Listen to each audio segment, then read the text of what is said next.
बैकुंठ चतुर्दशी की कथा, जिसे सुनने मात्र से हमें बैकुंठ की प्राप्ति होती है। तो एक बार की बात है, नारद जी पृथ्वी लोक में घूमकर बैकुंठ धाम पहुंचते हैं। भगवान विष्णु उन्हें आदरपूर्वक बिठाते हैं और प्रसन्न होकर उनके आने का कारण पूछते हैं। नारद जी कहते हैं, हे प्रभु, आपने अपना नाम कृपा निधान रखा है, इससे आपके जो प्रिय भक्त है वही तर पाते हैं, जो सामान्य नर नारी है वह वंचित रह जाते हैं। इसलिए आप मुझे कोई ऐसा सरल उपाय बताएं जिससे सामान्य भक्त भी आप भक्ति पर मुक्ति पा सके, आपकी भक्ति पर।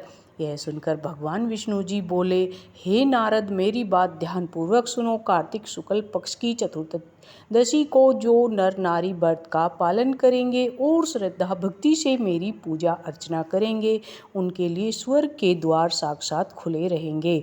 इसके बाद विष्णु जी अपने बैकुंठ के द्वारपाल जय विजय को बुलाते हैं। उन्हें कार्तिक चतुर्दशी को बैकुंठ के द्वार खुला रखने का आदेश देते हैं। भगवान विष्णु कहते हैं कि इस दिन जो भी भक्त मेरा थोड़ा सा भी नाम लेकर पूजन करेगा वह बैकुंठ धाम को प्राप्त हो जाएगा। यह थी बैकुंठ धाम की पहली कथा। दूसरी कथा इस प्रकार है। एक बार भगवान विष्णु देवादिदेव महादेव का पूजन करने के लिए काशी आए।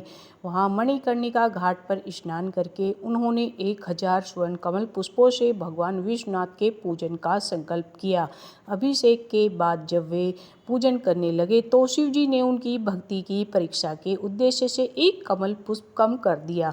भगवान श्री हरि को पूजन की पूर्ति के लिए 1000 कमल पुष्प चढ़ाने थे। एक पुष्प की कमी देखकर उन्होंने सोचा, मेरी आंखें भी तो कमल के ही समान हैं, मुझे कमल नयन और पुंडरीकाक्ष कहा जाता है। यह विचार कर भगवान विष्णु अपनी कमल समान आंख चढ़ाने को प्रस्तुत हो गए। विष्णु जी की इस अगाध भक्ति से प्रसन्न होकर देवादिदेव महादेव प्रकट होकर बोले, हे प्रिय विष्णु, तुम्हारे समान संसार में दूसरा कोई मेरा भक्त नहीं है।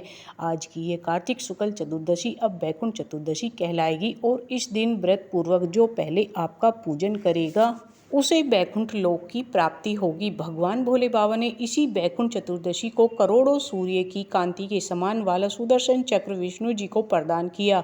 शिव जी तथा विष्णु जी कहते हैं कि इस दिन स्वर्ग के द्वार खुले रहेंगे। मृत्यु लोक में रहने वाला कोई भी व्यक्ति इस व्रत को कर वह बैकुंठ धाम में जरूर जाता है। तीसरी कथा इस प्रकार है। धनेश्वर नामक एक ब्राह्मण था जो बहुत बुरे काम किया करता था। उसके ऊपर कई पाप थे। एक दिन वह गोदावरी नदी में स्नान के लिए गया। उस दिन बैकुंठ चतुर्दशी थी। कई भक्तजन उस दिन पूजा अर्चना कर गोदावरी घाट पर आए हुए थे। उस भीड़ में धनेश्वर भी उन सभी के साथ था। इस प्रकार उन श्रद्धालु के स्पर्श के कारण धनेश्वर को भी पुण्य मिला। जब उसकी मृत्यु हो गई तब उसे यमराज लेकर गए और नरक में भेज दिया। तब भगवान विष्णु ने कहा, यह बहुत ही पापी है, पर इसने बैकुंठ चतुर्दशी के दिन गोदावरी स्नान किया और श्रद्धालुओं के पुण्य के कारण इसके सभी पाप नष्ट हो गए, इसलिए इसे बैकुंठ धाम मिलेगा। अतः धनेश्वर को बैकुंठ धाम की प्राप्ति हुई। अब कथा 4 सुनते हैं। सतयुग की एक घटना का विवरण धार्मिक पुस्तकों में मिलता है। इसके अनुसार जब भगवान विष्णु को अपनी भक्ति से प्रसन्न कर राजा बलि उन्हें अपने साथ पाताल ले गए, उस दिन आषाढ़ मास के शुक्ल पक्ष की एकादशी तिथि थी। 4 माह तक बैकुंठ लोक श्री हरि के बिना सूना रहा और सृष्टि का संतुलन गड़बड़ाने लगा था। तब माँ लक्ष्मी जी विष्णु जी को वापस बैकुंठ लाने के लिए पाताल गई। इस दौरान राजा बलि को भगवान विष्णु ने वरदान दिया कि वह हर साल 4 माह के लिए उनके पास पाताल में रहने आएंगे।